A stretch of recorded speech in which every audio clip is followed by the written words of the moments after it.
that you have to read the fine print when signing any contract. Well, now I must expand that advice to say read the fine print when tipping. Really? Tipping when sitting down at a restaurant has long been the thing to do.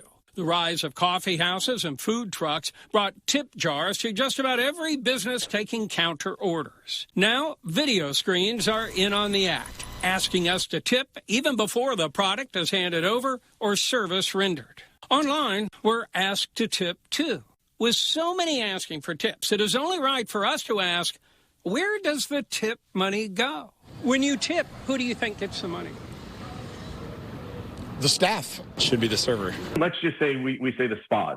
I certainly want my masseuse to get the money. I would not want the organization to get it. Those employees directly involved with providing the service. Experts agree. Here's senior Bankrate.com analyst Ted Rossman. By federal law, the employee should get the tip. By law, the business owner is not allowed to take any of that. What do the laws say about tipping in California? Steve Wegner is with the California Labor Commissioner's office. Is the business allowed to take a cut? Absolutely not. Gratuity belongs to the workers and only the workers. It cannot go to an owner at all. And that brings us to the Hopper app, a popular online travel sales site headquartered in Canada. Watch as I look for hotel rooms. See what happens when I go through the process. A tip appears. It is automatically there. If you do not want to pay the added amount, you must toggle off the tip button. So to see this is really shocking. I mean, this is basically a surcharge masquerading as a tip. Jamie Court heads up Consumer Watchdog. It's really a very deceptive use of the visual technology, actually, because when you click through to the next screen and see the total, it's not even obvious how you got there.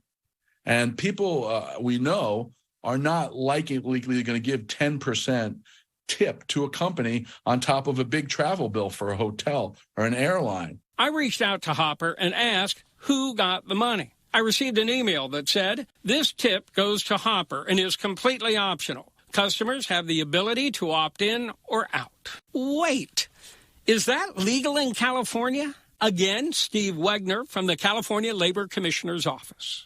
That's something I'm probably not qualified to answer, because when you get into the online, you get into the problem of whose law controls. Are we talking about federal law? Are we talking about California law? We're talking about the law in the country where the website might be based. I don't know. Well, then this is a complete violation of the spirit and probably the letter of California law that requires tips to go to workers and employers. And if it's not going to the workers and employers, they shouldn't call it a tip. They should call it a corporate surcharge, which is exactly what it is. But then again, no one would pay for a corporate surcharge, would they? I asked Hopper for an on-camera interview so I could understand why the company should get a tip. Hopper declined. Consumer Watchdog's Jamie Court offers this advice if you're doing business with Hopper. If you don't watch this bunny carefully, you're going to lose a lot of money. So you got to really watch what they're doing with this hop tip and make sure you uncheck all the boxes, read the fine print.